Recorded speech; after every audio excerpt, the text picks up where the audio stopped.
people, it makes a big impact losing your hair at such a young age, and it has a knock-on effect onto your personal relationships, your career progression. It really is there's a sort of psychosocial component to that. I mean, you were reflecting there about, you wish you'd started that sooner and that sort of thing. What would you say to someone who perhaps is in their early 20s, who's noticing some thinning, there's some scaremongering around finasteride, you don't necessarily want to take the leap of starting something, there's a potential risk of side effects, but you recognise that if you don't start it, then things are going to get worse. How would you advise a friend who is perhaps in their early 20s who's navigating that kind of decision?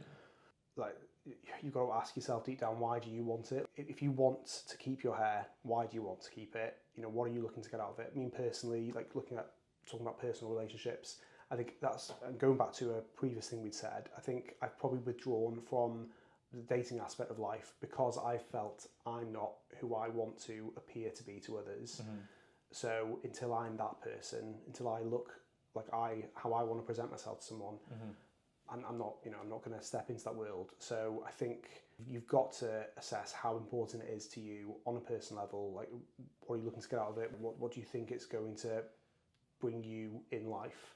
I think I know people who've gone bald and they're happily settled in a relationship with families, and I think that's something that they really need to think about, because what are they looking for from it? That's just from my experience.